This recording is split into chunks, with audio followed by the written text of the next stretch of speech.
Hello everyone, welcome back to Cinema Mancuso, and this is Notes on the News. I'm Peter Mancuso, and this is the show where I break down the biggest stories in film, media, and entertainment, and give you my thoughts. If you're joining us live, super happy to have you. If at any point during the show you have any questions or comments about any of the topics I'm covering, feel free to drop them in the live chat. I'll do my best to, I have it up on my phone over here, I'll do my best to kind of keep an eye on that. Maybe we can get a conversation started. If you haven't already, please like this live stream. It really would help with other people finding the stream and the channel. And if you haven't already, please subscribe. If you're watching this after the fact, also super happy to have you. You can, by the time you're watching this, you should be able to find time codes in the descriptions for, all the different topics we're going to be covering. We stream this show every Monday at 6 p.m. Eastern. And again, same as before, please like this video. And if you've stumbled upon this, super happy to have you. We don't want you to forget about us. Please subscribe. Okay, let me just grab a quick drink here. So let's take a look at the box office from this past weekend. So total domestic box office was a little more than 170 million, so which constituted about a 40% drop, which makes sense considering last week was so large because of Deadpool and Wolverine. So this is still a very impressive, one of the better weekends of the year still, even though it's a nearly 50% drop, right? Opening this week, we have the M. Night Shyamalan film Trap, which I thought the trailer looked really great, but apparently reviews have been very mixed about it. And people must have been hearing the bad word of mouth about it because it opened in third place, which of course was going to happen. It's going up against Deadpool, Wolverine, and Twisters, which we'll talk about. It's still going pretty strong. But Trap only opened to about a little under $16 million. And I had projected this to open around 20 to 24 million. So it couldn't even meet those projections, right?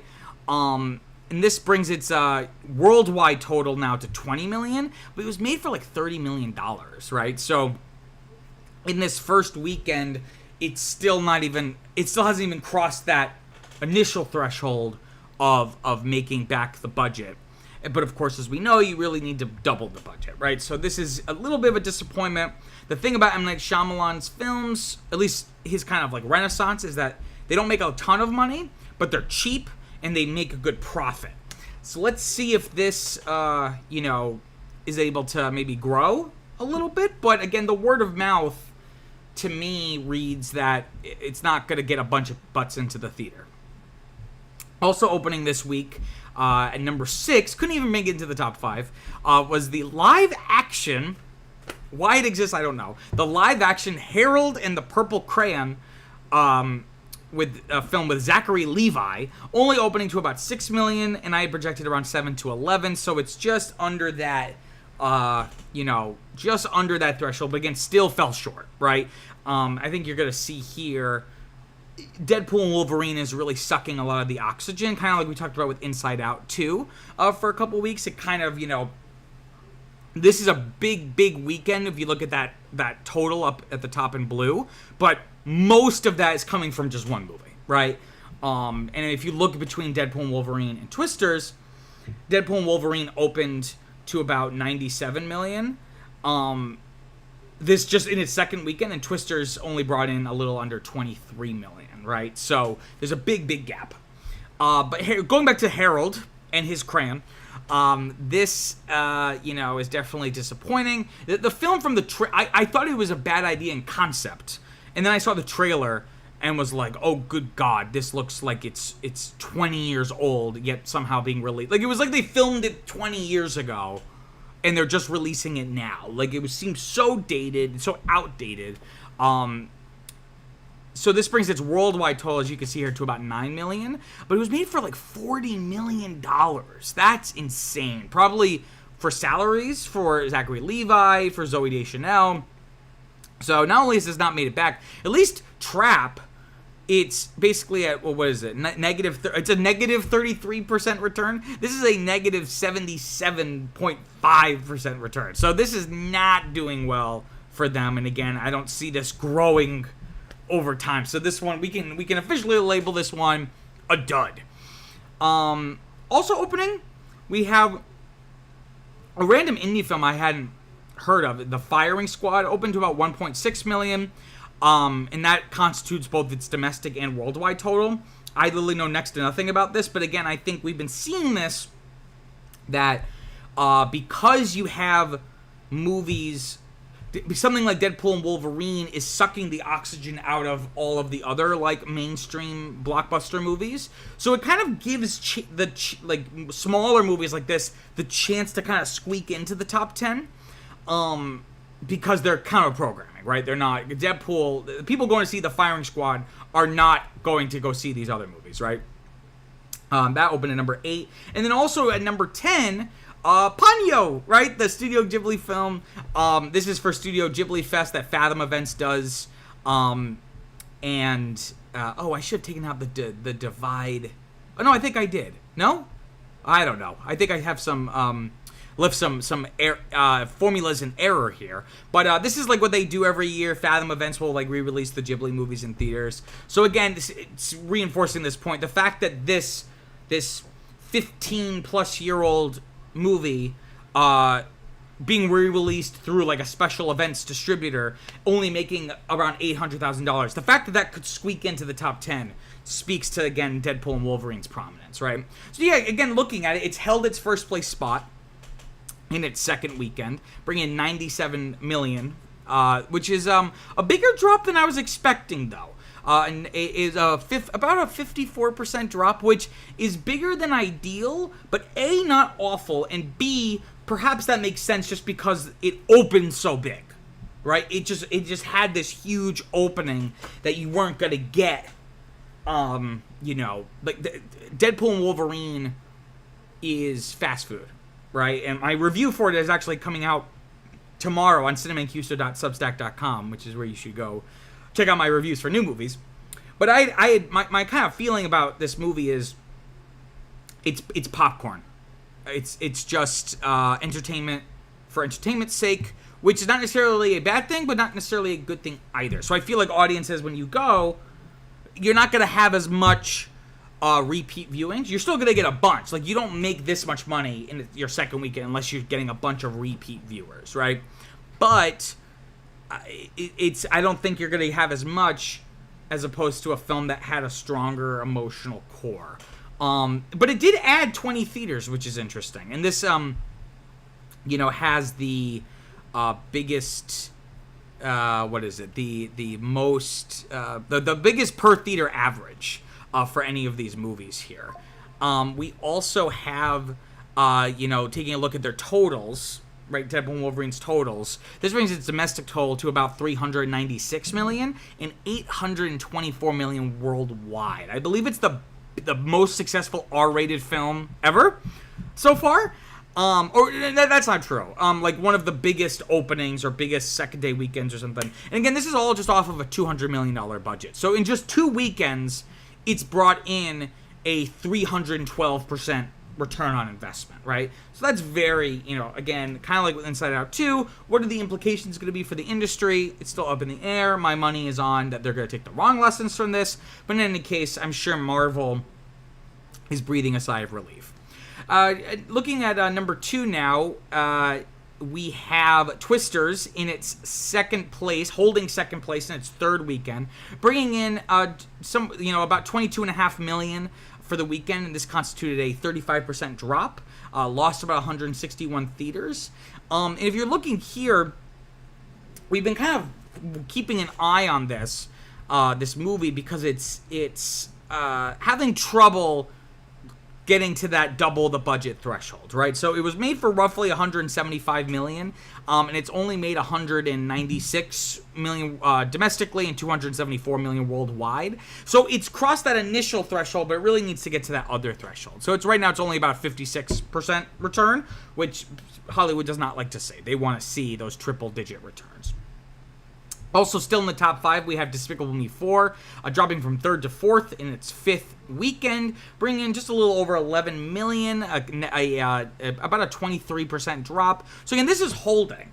And the fact that this is above Inside Out has been interesting. But I guess Despicable Me 4 did open after, but even still, I'm not a huge fan of Inside Out 2, and I haven't seen Despicable Me 4, but I would imagine audiences prefer Inside Out 2. But Despicable Me 4 fills a niche that Inside Out 2 filled, but, that movie has been out for almost 2 months now, right? So this brings its domestic total to about $314 million domestically and $752 million worldwide off of just a $100 million budget. So again, that's a very good rate of return, 652%. Very, very successful for Illumination. And then, like I just mentioned, still in the top 5, number 5, dropping from 4th to 5th in its 8th weekend, Inside Out 2. Just, again, at this point, it's just about every little bit counts now. So it only brought in about $6.7 million, but it was only a 22% drop, right? So it's still holding out and still milking American audiences for as much as they can. This brings its domestic total to about $627 million and 1.6 billion with a B off of just a $200 million budget. So again, very, very successful, both in terms of just pure dollars and also as a rate of return off of that budget. And then interestingly, you have Longlegs, right? The horror film from Neon, dropping from 5th to 7th in its 4th frame. It brought in just a little over $4 million for the weekend, about a 39% drop. This brings its domestic total to about $67 million and worldwide total to about $79 million. But off of just a $10 million budget. So while Inside Out 2, has, I don't know what the exact math would be, but has made 10 or 15 times as much money, the rate of return is better, at least right now. And the rate of return is that's even better considering most of their money here is coming from domestic sales, whereas Inside Out, looking at it here, it looks like less than half of its worldwide box office is coming from American theaters, right? And typically studios like that they'll make more money if it's in the United States, like the profit, the revenue sharing with the theaters, right? So this has a better rate of return, right? And this speaks to what I've always said, that you should, instead of making one $200 million movie, you should just make like 10 $20 million movies or 20 $10 million movies. So that way, it's not just about giving filmmakers more opportunities to be creative and express and create new, interesting films. That's how I feel. But even if you're just a cynical Hollywood businessman, it hedges your bets. You might not make as much money off of one film, but if something doesn't do well, it doesn't bring down the whole studio, right? So that's a very good rate of return. And then lastly, looking here, A Quiet Place Day 1 is also still in the top 10, dropping from 6th to 9th in its sixth weekend, bringing about 1.4 million. But pretty big drop, though, like a 55% drop. Lost, it looks like almost half of all of its theaters. But again, it's still a decent return on investment. So it's 137 million domestically, 259 million worldwide off just a $67 million budget. So again, not gangbusters like an Inside Out or even on the other spectrum like Longlegs, but still definitely serviceable. And you need films like that to kind of, again, hedge your bets and keep the business model moving. Okay, let me grab a quick drink here. Okay, let's talk about story number 1. So Venu Sports, recently, or semi-recently, I think it was maybe 2 months ago, the recently announced joint streaming sports television venture between Disney and Warner Brothers and Fox. They've unveiled the price. It's going to be about $42.99 a month. So this was projected to be around $40 to $50 a month, so this falls right into that. And for comparison's sake, so it would be more a month than what a regional sports package would cost you. So usually that would be like $20 to $30 a month, but it's less than a larger digital TV package like YouTube TV or Hulu Live TV or whatever it is. Usually those run you anywhere from $75 to $80 a month, right? If you sign up for Venu Sports when it launches at this price point, you'll get a 7-day trial, and then you'll be locked into that price for 12 months. But I don't think you're paying your annual price all at once. I believe you can cancel at any time, right? And notably, this joint venture is going to feature 14 sports-centric networks, right? So it's a very, very diverse, or diverse is the wrong word, but a wide array of content offerings. So the 14 networks are going to be ESPN, ESPN2, ESPNU, SECN, ACCN, ESPN News, ABC, Fox, FS1, FS2, BTN, TNT, TBT, True TV, and that's it. I could have swore TBS was part of that, but I guess not. And Variety notes that older content from those stations will also be available. So if you think about, like, ESPN has a huge library of critically acclaimed sports documentaries, right? That's going to be part of it, right? So that's huge. That's a huge get. This would be a huge deal if it was just the networks, but you're going to get all this legacy content as well, right? And not only that, but eagle-eyed viewers will note, wait a minute, ABC isn't playing sports 24/7. So is the ABC option in Venu Sports just going to be, like, grayed out until there's a game? No. So theoretically, you can use this as a way to just watch ABC, Good Morning America, or sitcoms and whatever. If it's part of that linear feed, it will be part of this package, right? The company is forecasting to gain about 5 million subscribers in its first 5 years. And we have a quote here from Venu Sports CEO Pete Destad saying, quote, "With an impressive portfolio of sports programming, Venu will provide sports fans in the U.S. with a single destination for watching many of the most sought-after games and events. We're building Venu from the ground up for fans who want seamless access to watch the sports they love, and we will launch at a compelling price point that will appeal to the cord-cutter and cord-never fans currently not served by existing pay TV packages," end quote. And again, that's the big thing, and that's the reason why I wanted to talk about this, is this really feels like a watershed moment for streaming, television, and sports television, right? Because, like I've talked about many times on the show, sports and to a lesser extent, but still very much true, live news coverage. Sports is one of the few things that's keeping the linear broadcast model alive, right? Because you can go binge Sopranos, at your own pace, whereas a game is on at a certain time and it happens in real time. So it's a great business model because it you're able to sell really good ads because there's a built-in audience that is going to tune in and not just DVR it and skip the commercials, right? Because I'm not a huge sports, but I don't watch sports really. But from my understanding, there's really not a lot of value in taping a game and then watching it later, right? So this is huge that you're now going to have this joint venture with 3 different companies that have all of their subsidiary sports content all together in one package, right? The Hollywood Reporter notes that they're building the business on essentially 3 core pillars: live games and events, like I mentioned, like their studio shows and like their pre and post game coverage, right? So, for example, TNT's Inside the NBA, right? And then, like I said before, that library content, like sports documentaries. And they're targeting a launch for fall of 2024, but it still faces regulatory scrutiny. It still needs to get approved by, the Justice Department. Of course, that Fubo, which is like another sports streamer, that's more like a third-party sports streamer, has sued, basically calling this like a monopoly and anti-competitive, and it could very well be. But I haven't heard any movement on that lawsuit, so I'm not sure what's going on with that.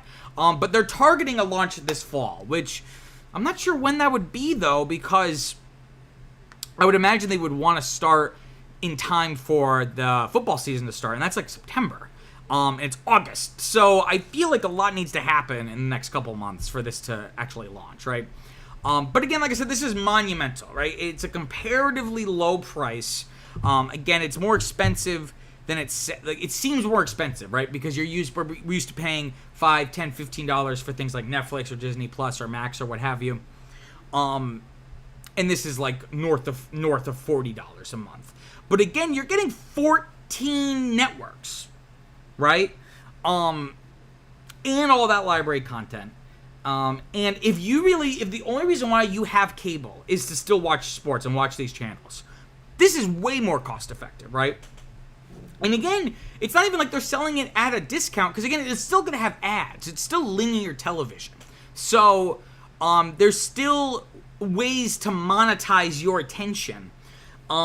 So it's kind of a win-win-win in a sense, right? For all parties involved, for the audience, for the streaming services, and the people, the advertisers, right?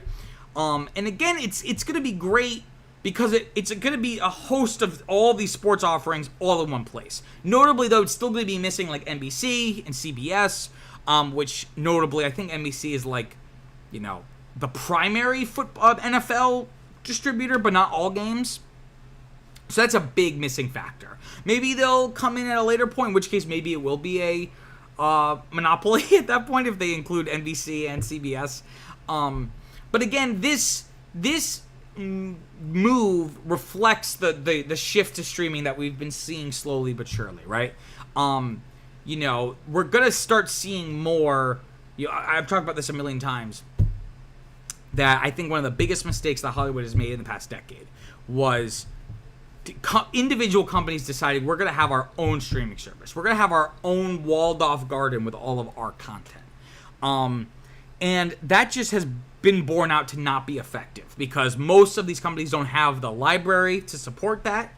And people, even if it's like the same price overall, like if you just paid a lot more money for a single mega streaming app, it wouldn't sting as much compared to having to have like 5, 6, 8, 10 different subscriptions you have to keep track of, right? So we're going to keep seeing this shift to bundling, or in this case, joint ventures, right? And we already have seen that in the history of streaming, because Hulu itself was started as a joint venture between a bunch of different media companies, and eventually Disney acquired sole control over it, right? So we've already seen that before. This is not necessarily new, but I think you're going to start seeing way more collaboration between the different legacy media companies. Because, I ultimately feel that streaming should have just stayed the way it was in terms of having that distinction between the streaming service and the companies creating the content for it, where I feel like these companies would have been better off if Disney made The Mandalorian and then made a deal with Netflix to distribute it on Netflix, right? Which they did before. I think the last season of the Clone Wars animated series, after it got canceled and was taken off Cartoon Network, they did like a half final season until the final season years later. But that was on Netflix, right? So that would have been the best way to do it. But they've already created this issue, so they have to find ways out of the hole they dug themselves into. So one of those is bundles, and then the other are joint ventures like this. And notably, though, all of these three joint partners, Disney, Warner Brothers Discovery, and Fox, they're still going to be offering all these channels separately, right? Like, they're still going to be part of regular cable. And furthermore, ESPN is gearing up to launch their own standalone streaming service, ESPN Plus. Why is everything Plus? I'm not going to get into it. And, of course, Warner Brothers offers a sports package for streaming service Max, right? So there's still other ways to get this stuff, and I think that might help them in their antitrust case, in their lawsuit from Fubo, basically being like, it's not like we're walling it all up. You can still get all of this content elsewhere. We're just making it more cost-effective and more accessible. But there are a few hurdles here for them. Not to mention the regulatory stuff that I mentioned. But Deadline notes that the value proposition of this service could be hurt by Warner Brothers losing the NBA rights, right? That was a story I did last week. You can find on my channel. Basically, Warner Brothers and TNT have had the NBA rights for some time, the rights to show these games. And Amazon is trying to swoop in to get those rights, and they made an offer, and Warner Brothers matched the offer, and the NBA rejected the matched offer, and there's a lawsuit, and all this stuff. So if they lose that could hurt the service, and maybe they'll even lower the price if you don't have that element to it. The ultimate question is going to be, will fans buy it, right? Will people, again, because I'm not the target demographic, right? So will sports fans buy it and buy into it, right? Is this the future for them in terms of their sports consumption? My prediction is that the initial launch may be shaky because, again, you're trying to pull people away from cable, and some people may already be locked into year terms, and you're going to release this and they're going to be like halfway through their term. However, I feel that despite an initial shaky launch, the first year results from, if it launches in September, from September to September, I think those aren't going to be gangbuster numbers, but they're going to be very promising. I think once the target demographic has had a year to either get it or see their friends have it, and then their current sports subscriptions expire, I think you're going to see people slowly move to this, and ultimately I think this is the future. Eventually we won't have cable companies. You will have apps where, because like right now it's like, oh, we have all this streaming stuff and on top of our cable offerings. In the future, it's going to be reversed, where really you go into the app and a live linear feed is just one of many tiles. Kind of like when you go on Tubi or Pluto, you can watch different movies and shows on demand, but then they also have pre-programmed channels for people that yearn for the curation, if you will. So it'll be interesting to see it'll be interesting to see how quickly that shift happens for sports. Okay, let me grab a quick drink here. Okay, let's talk about story number 2. So full disclosure, I picked this story, and then after I picked the story changed completely.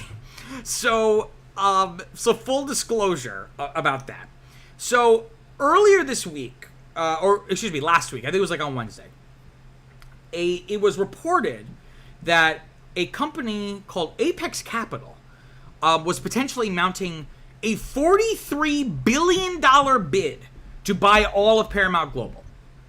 A press release announced the bid on Wednesday morning, and notably, if you've been following the Paramount drama, you know that is, nearly double the bid that private equity firm Apollo Global Management and its partner Sony had made, and their bid was like $26 billion. So when I saw this headline, because I basically swore off talking about this Paramount saga, it's probably the single story that I have done the most installments of, and they finally figured out the Skydance deal, and I was like, I'm not doing another story about this until something happens that's worth talking about. So I see the story and I go, oh shit, okay, now I gotta talk about this. But then, so I decide on doing this story, and I'm doing my research and preparation yesterday on Sunday, and I find out that this press release that was released on Wednesday morning about this bid was mysteriously retracted later that afternoon. Huh? So who is Apex Capital Trust? So the press release, they refer to themselves as, quote, a multinational holding company and a qualified institutional investor in key finance and fintech sectors, end quote. The press release quoted Tatiana Logan, who's described as the general counsel for Apex Capital Trust, and saying, quote, we are prepared to provide all necessary documentation for comprehensive due diligence. Like most other trusts, Apex Capital Trust is not public-facing.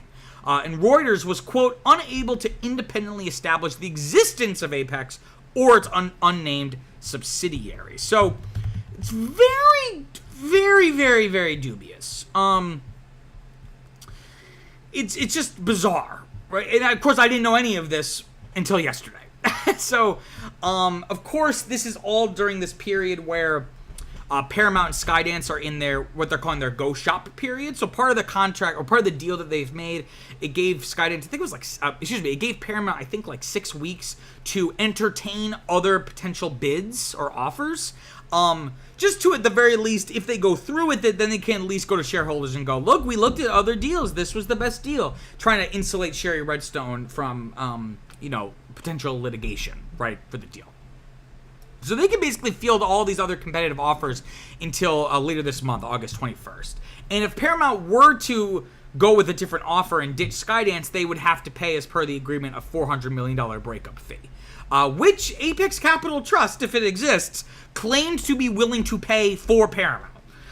So that I don't know if that would be on top of the $43 billion, but I think once you're already into $43 billion, what's another $400 million, right? So this is very strange, right? Why was this retracted? Maybe they jumped the gun and announced it too early. You know, and someone fucked up and maybe they got fired now. I'm not sure, right? Does this spell jeopardy once again for the Skydance deal?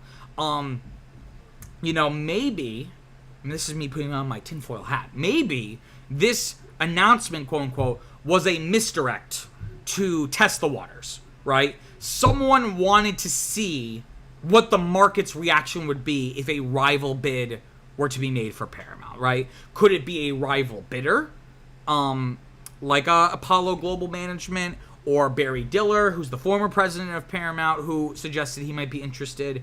Could it be Paramount itself? Does it want to see, would the market prefer a different deal? And the stock did go up on the news of the bid and then quickly went back down once it was revealed that maybe it's not real. And that's the more likely answer is that maybe this was just a big hoax, right? The Financial Times notes that one of Apex, that Apex has reportedly a 40% stake in a supposed technology giant called Simtronics, the website for which was created by GoDaddy like a week ago, right? So that's suspicious. And then furthermore, Tatiana Logan, the general counsel I mentioned before, is listed as working with Elwood Law, which seems to be a nod to Legally Blonde's main character Elle Woods, who becomes a lawyer. So the more, like, you know, as much as I would like to think maybe this is some interesting corporate maneuvering to try to test different scenarios in the market, and most likely maybe this was just a big prank. And again, it just speaks to a larger misinformation problem that we just have. It's so easy to create falsities online of any kind, but like the fact that they could create enough material to suggest a fake multinational conglomerate holding company was offering a massive multi-billion-dollar bid for a legacy movie studio, and it be taken seriously at least for an hour, is incredible, right?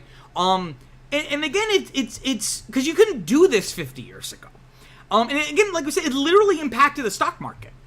So could this be maybe another possible scenario? Was this market manipulation? Could they get, whoever did this, could they get legally in trouble for this? You know, did they buy a bunch of stock, create this fake announcement, prices go up, sell off all their stuff, and then run away with the profit? I don't know, but I was very excited in a sense, even though I love to play like, oh, I'm tired of talking about Paramount. I eat this shit up, right? So I was very excited to see, like, who's this new player who's coming in and offering all this money? And then it ended up most likely just being a hoax. So, you know, shame on me, perhaps, for not keeping an eye on the story. But I'm a busy man. And I eventually did find out the truth. And I brought the truth to you, the viewers. Okay, let me grab a quick drink here. Okay. Let's talk about story number 3. So Lin-Manuel Miranda has announced his next project. It's going to be, drumroll please, a concept album inspired by the 1979 film The Warriors. If I'm not mistaken, this was actually announced. It was originally announced that he was adapting this story, I think, last year. But now we actually have concrete information about it. So the creative team obviously includes Miranda. He's collaborating with playwright Issa Davis, who the New York Times notes that she's a longtime friend of Miranda's. Which explains why, explains why she's working on this with him, because I had never heard, no offense to her, I never heard of her, tried looking her up. She's done a few she's done a lot of work, but nothing huge. So there's obviously that personal connection between them there. It's going to be executive produced by Nas, you know, like the rapper. It's going to be produced by Mike Elizondo. who's a Grammy-winning hip-hop producer. He was like a protege of Dr. Dre. So it's a pretty stacked, creative team. The concept album, because again, it's just an album for now. It's not necessarily going to be a stage musical. It's going to have 26 songs total. Supposedly it's been in the works for about 3 years. No announcement on the voice talent, though the initial press release, if you want to call it that, promises that it will include both Broadway stars and pop stars. And it's going to be releasing very soon. It's going to be releasing on October 18th of this year. So it's very exciting if you're a big Lin-Manuel Miranda fan. So what's The Warriors? What even is that? So if you're not aware of this film, it's one of my favorite films. It's a 1979 cult classic. It's kind of an action film. It's based on the 1965 novel of the same name, which itself was loosely inspired by an ancient Greek story by a guy named Xenophon, and a story called Anabasis. And here's the letterboxd blurb of the movie to kind of give you a sense of what it's about. Prominent gang leader Cyrus calls a meeting of New York's gangs to set aside their turf wars and take over the city. At the meeting, a rival leader kills Cyrus, but a Coney Island gang called the Warriors is wrongly blamed for Cyrus's death. Before you know it, the cops and every gangbanger in town is hot on the Warriors' trail. So it's basically this kind of almost like Odyssey story of this gang in like the late 70s of New York City, trying to get from the Bronx all the way back to their homestead in Coney Island. And the film is great for a bunch of reasons, but it's a great time capsule of this particular period in New York City's history, where in a lot of ways it was at its lowest, right? It was dingy and dirty. This is the period where it, was on the brink of bankruptcy. Crime ran the streets, and it's a very interesting film if you haven't seen it. So I'm very excited because this is like one of my favorite films ever. And I'm really excited to see Miranda tackle this. And he's had an interesting journey of perception, right, in terms of how he's been perceived in popular culture, right? Because for the longest time he was hailed as a genius, right? His first big musical, In the Heights, was lauded as was like one of the best of the decade. I think it won the Tony that year. Of course, Hamilton was a cultural phenomenon. But since in the years since, his star has faded somewhat. Hamilton has been somewhat reappraised in the popular consensus, it being called cringe or overrated. I'm not sure about that, but that's definitely part of the conversation now. And for better or for worse, Miranda was very oversaturated. Right? He was just everywhere. And I think people just got sick of him and his style. And I think that's what happens when you have such a distinct authorial voice. It can get grating to a point, right? So a lot of this, I think, turning on Miranda is a little bit unfair in my opinion. But in any case, that's just the state of things, right? But nevertheless, he's been quite busy. He's been quiet yet busy since Hamilton, right? So I was like, let me write up the things he's done since Hamilton. And I was surprised to see seeing it all written out together. I was surprised to see how much it was. So in 2015, he wrote the Cantina song for Star Wars Episode 7, The Force Awakens. In 2016, he wrote the music for the animated film Moana. 2021, he produced and was featured in the Heights film adaptation. Also that year, he wrote music for Encanto. Also that year, he starred in and wrote music for the Netflix animated film Vivo. Also that year, he directed the film adaptation for Netflix of the musical Tick, Tick, Boom, which is actually quite great. 2023, he wrote additional music for the live-action Little Mermaid. That year, he also wrote additional lyrics for the stage musical New York, New York, which I think was kind of almost like a anthology, kind of like a bunch of different people wrote songs for it. And upcoming in 2024, at the end of this year, he is writing songs for the Mufasa origin film directed by Barry Jenkins, of all people. So if you notice, a lot of that is Disney, right? Disney immediately identified him as a once-in-a-generation talent and was like, we need you to work on all this stuff with us.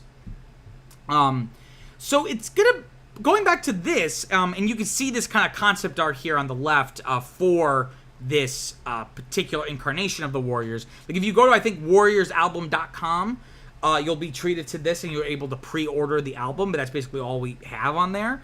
But it's interesting that they're doing a concept album. It's an interesting approach, right? Notably, Hamilton was initially conceived as a concept album, and in certain ways, having listened to the album, and that was like predominantly my experience with the material for years, only the album, and then seeing it, a touring version of it, and then watching the Disney Plus Pro shot of it. In some ways, I think it works better as a concept album. It works really well as this audio-only experience where you're painting the picture in your head. Seeing it manifested and visualized, I think, was actually a little underwhelming compared to the album. But nevertheless, just because it's being made as a concept album doesn't mean it'll stay there, right? There have been there are dozens of examples of musicals that started their lives as concept albums. So notably like Jesus Christ Superstar, Evita, both of those are Andrew Lloyd Webber, Tim Rice stuff. Waitress, the Sarah Bareilles musical, and then also Hadestown, right? And again, I think it's a great idea. It's a fantastic medium, right? You can focus squarely on the music coming to life in the listener's mind without having to think about the staging consideration. So you can have musical interludes. You don't have to worry about, okay, well, what's going on stage, right? You can just like let the music speak for itself. Speaking of the music, I'm very interested to know what kind of musical genres will he employ here, because the Warriors is very late 70s, which we think of as like like the birth of early hip-hop. But when you're making a movie in 1979, you don't know you're in the beginning of the era of early hip-hop, right? So it feels like, he's obviously very Lin-Manuel Miranda is very hip-hop oriented, but of course he's done other stuff, but it's usually been more musical theatery. So is he gonna have something that is kind of more of like a grungier, almost like late 70s rock kind of vibe? Or is he going to reimagine the film, maybe with like a modern setting, and infuse hip-hop at its core? All that remains to be seen, but all this being said, I'm stoked, right? Because I love concept albums, I love Lin-Manuel Miranda's work, and I love the Warriors. So it's kind of like a match made in heaven for me. It'll be interesting to see how much traction it's able to get, if he's able to strike lightning a third time after In the Heights and Hamilton. Okay, let me grab a quick drink here. Okay, let's talk about story number 4. So it's with a very heavy heart that I report to you, viewers, that GameStop is shutting down the gaming magazine Game Informer. The staff were called into a meeting with GameStop's vice president of HR on last Friday, and they were told in this meeting that the publication was closing effective immediately. Everyone was laid off and would begin receiving severance immediately. The Game Informer Twitter account posted a message titled, quote, "The final level, farewell from Game Informer," end quote. And let me read that post to you here. Quote, "After 33 thrilling years of bringing you the latest news, reviews, and insights from the ever-evolving world of gaming, it is with a heavy heart that we announce the closure of Game Informer. From the early days of pixelated adventures to today's immersive virtual realms, we've been honored to share this incredible journey with you, our loyal readers. While our presses may stop, the passion for gaming that we've cultivated together will continue to live on. Thank you for being part of our epic quest, and may your own gaming adventures never end," end quote.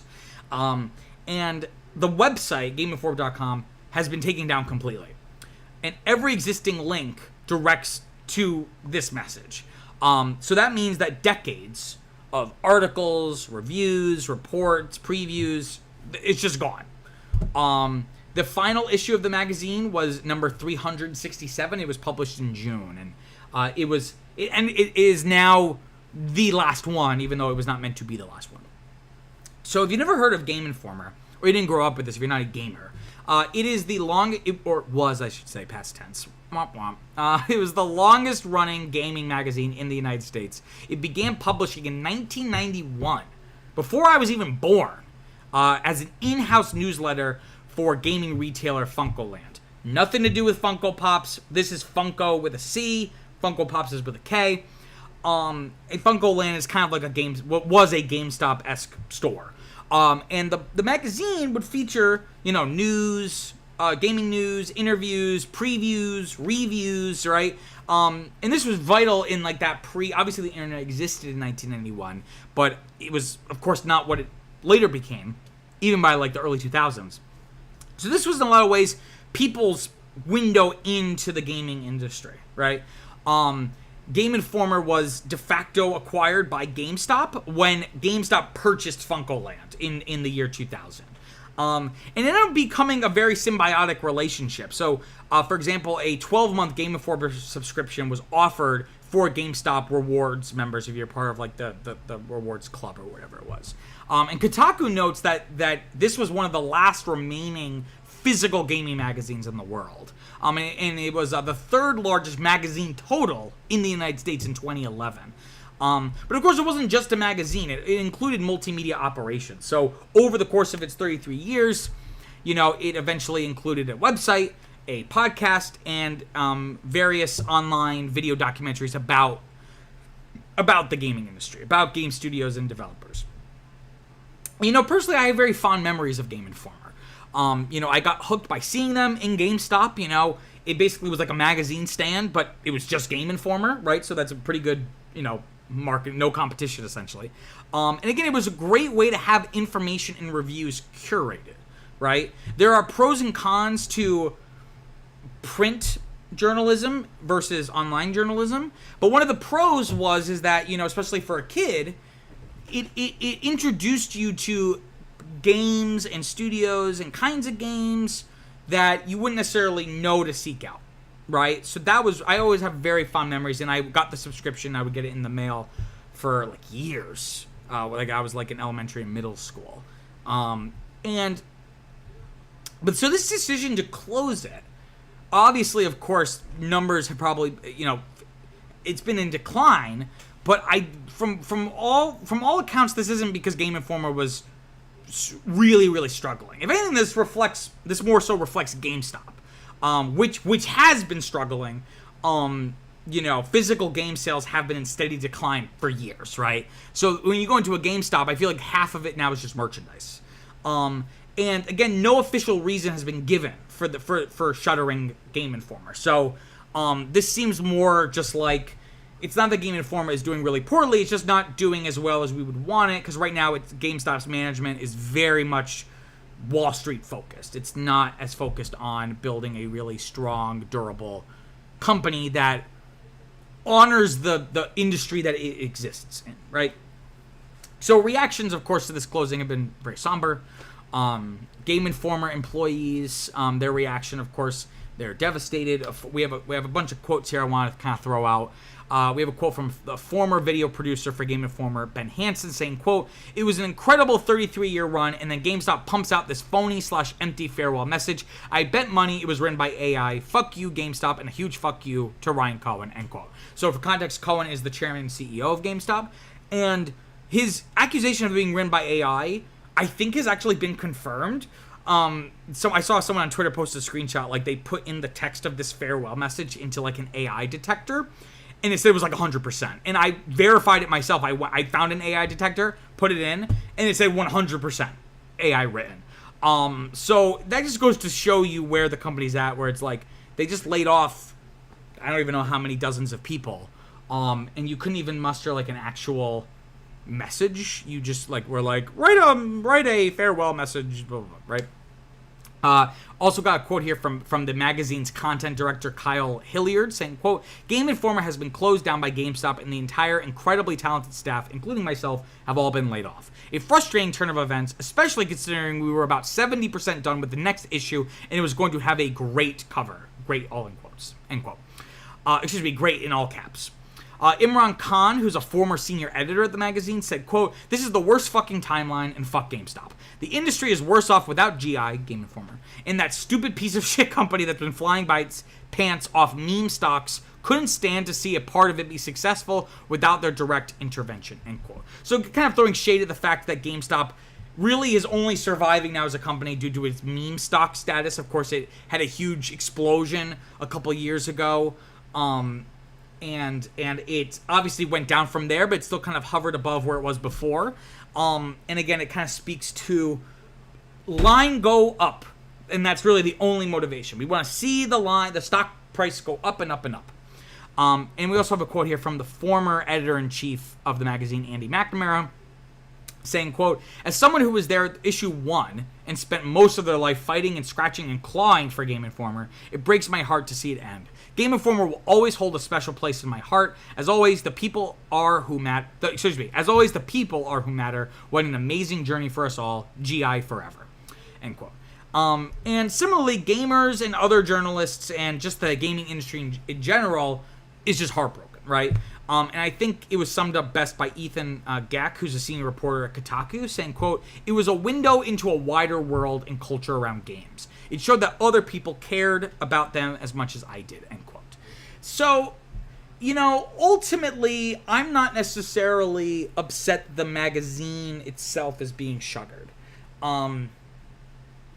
Not that if they just did that, that would be fine, because then all the people who work solely on the magazine portion, like people who make the cover art and figure out the layouts and everything, obviously they would lose their jobs as well, or lose their jobs still. But, ultimately it speaks to a larger issue with print. Print newspapers, print magazines, things like that. And I don't think it really makes sense to hold on to a medium that no one really wants anymore. Or not enough people want. That being said, I think you should just then transition.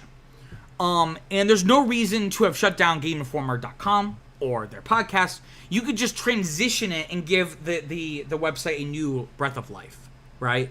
But clearly GameStop did not have the interest in doing something like that. So ultimately, they just decided it just wasn't worth the money we were putting into it. So it's the end of an era, end of an icon, and rip Game Informer, you will surely be missed. Okay, let me grab a quick drink here. Okay. All right, let's talk about story number 5. So it's been reported that Jimmy Kimmel and John Mulaney have both separately passed on an offer to host the 2025 Academy Awards. Kimmel notably has already hosted 4 times, including last year, or rather this year, like 5 or 6 months ago.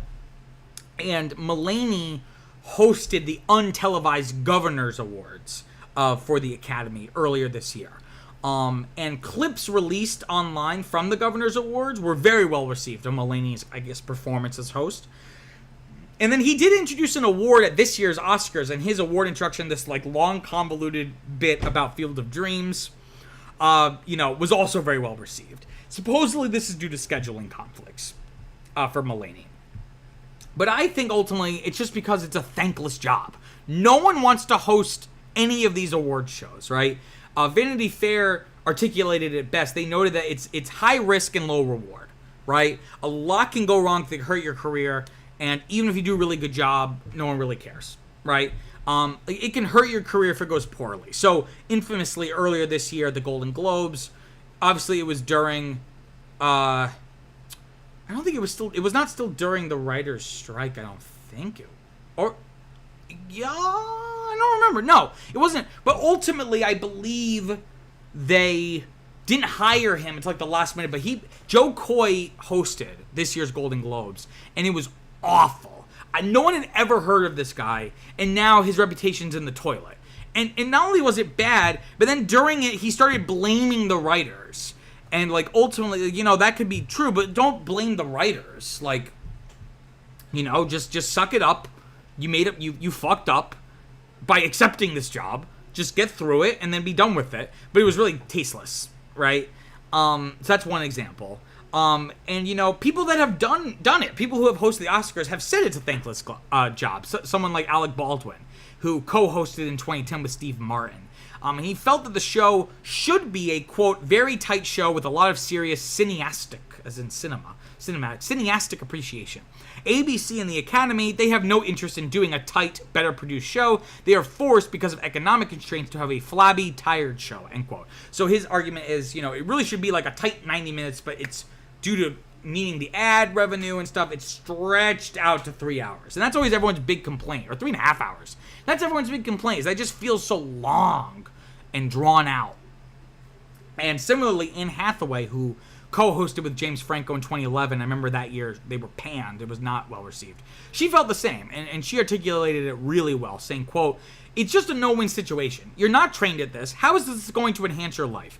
Even the people who do it spectacularly well usually just get a meh from everyone. It's a really hard gig to stick the landing on," end quote. And so it's really not, it's almost like if you do a good job, no one should notice. So it's like, why would you want to do that? Why would you take that gig? Because the money can't be all that great. And in my opinion, the best hosts of the Academy Awards, and really just any award show, the best hosts get out of the show's way and don't make it about them. They just show up to be a guiding force and sprinkle occasional comedy. Right? I think we think of this idea as like, oh, the host needs to be really, really funny, and every time they're up there, they're making so many jokes. I feel like it'd be better if they're just a strong, solid, commanding host that people like to listen to and watch, and you feel, safe and warm with them. And they throw in some comedy. They sprinkle it in.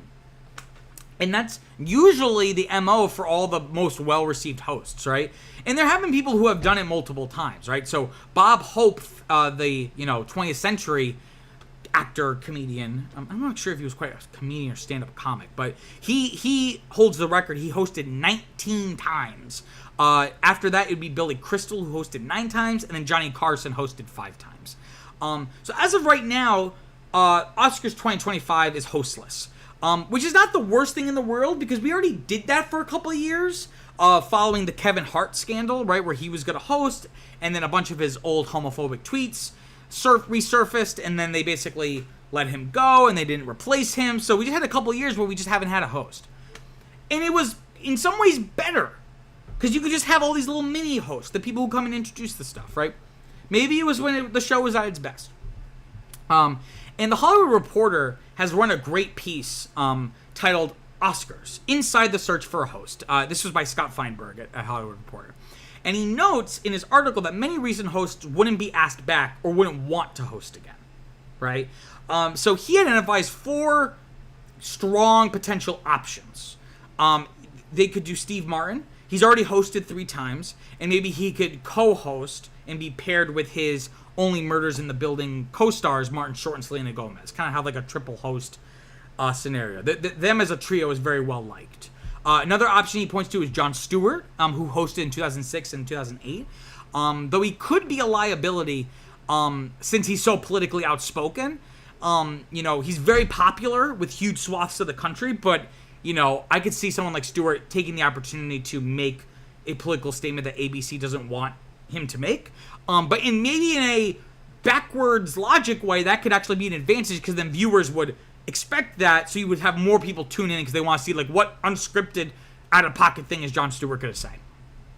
Another option that Feinberg suggests is Chris Rock, which I think is a bad choice, frankly. Sorry, Scott, if you're watching this. Chris Rock hosted in 2005 and then 2016. Chris Rock is very popular right now, but his past Oscar experiences could be a problem, because when he hosted in 2016, he did catch some flack for insensitive racial remarks. And then, of course, famously, he was the recipient of the famous slap. So that he might not really be interested in doing anything like that. But then the 4th host suggestion I think is actually quite strong as well, would be Hugh Jackman, who hosted only once. He hosted the highly acclaimed 2009 broadcast. He sang, he acted, he danced, he was funny, he did everything, right? And he's obviously kind of re-entered, well, he's always been there, but he's kind of re-entered the public consciousness in a big way due to Deadpool and Wolverine releasing recently.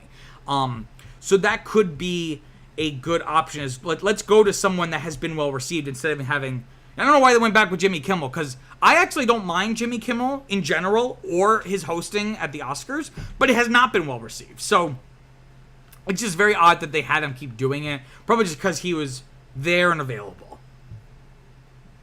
Okay, let me grab a quick drink here before we wrap up. So looking ahead to this weekend, we have a couple films releasing. We have I don't even know how to call it. It's based off of a book. It's a film called It Ends With Us. And let's see how Wikipedia describes it. It's an American romantic drama. I really am not really sure what it's about. And I've read synopses, and I'm still not quite sure. But it must have enough fans from the book and fans of Blake Lively pictured here, who's starring in it. Because it's projected to make about 35 to 41 million. So really interesting if that is able to pull that off, because again, I have not heard of this at all, but maybe it has a really strong fan base. That's beyond me. Also opening is the Borderlands film. Borderlands is, of course, adapting the video game of the same name. But it's not super, the industry is not super hopeful about this. It's only tracking to about 9 to 14 million for the weekend. And from my understanding, it was fairly expensive, or at least it doesn't look expensive because it kind of looks like shit, but it's expensive in that it's still a action sci-fi blockbuster-y kind of movie. So I hope it wasn't too expensive, because that is not going to be a lot of money, even if it hits that projection.